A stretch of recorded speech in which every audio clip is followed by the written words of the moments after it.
Now, it's a question that many of us might be asking, especially as we get older. How best do you manage your hard-earned money and protect your home? Well, some people use trusts. One legal firm which specialised in that was McClure, founded in Greenock, which went bust almost 3 years ago. It had tens of thousands of clients across Britain, and many are still dealing with the consequences. Some are having to pay thousands of pounds to have legal documents updated or fixed. Now there are calls for an inquiry into the circumstances around McClure's demise. Katie Hunter reports. Information for previous clients of McClure. In 2019, Agnes Henry wanted to update her will to leave money to charity, so she and her daughter contacted McClure Solicitors. I paid a fee.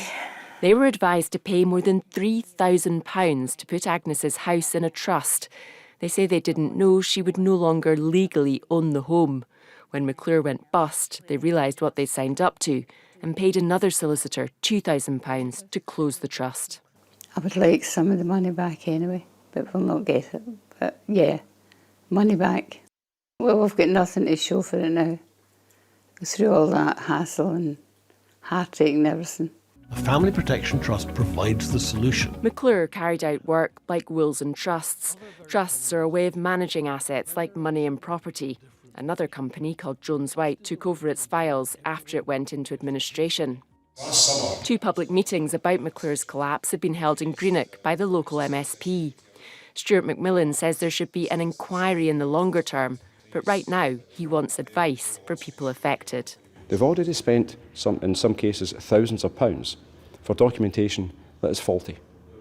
They're now being asked to spend some additional money to try to get things fixed. That is patently unfair.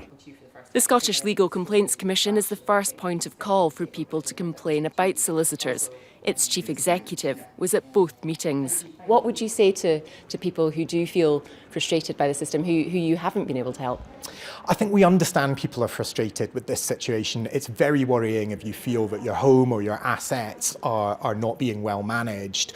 All I can say is that if you raise a complaint with us, we can have someone independent look at that. And if there are issues of the type that we can help with, we may be able to assist. Police Scotland says it's assessing correspondence and information in relation to McClure. The firm's former managing director said, like many businesses, McClure was brought down by COVID. In a statement, Andrew Robertson said, "We strongly dispute any claims of criminality or fraud and stand by our position that the company traded legally, in good faith and in line with all professional guidelines and standards." He went on to say clients should not fear that money has been wasted. The trust was and remains a good service, and the fact that McClure no longer exists does not affect that. He said, "We dispute that clients were misled to pay for trusts." A debate about McClure's collapse is expected in the Scottish Parliament later this month.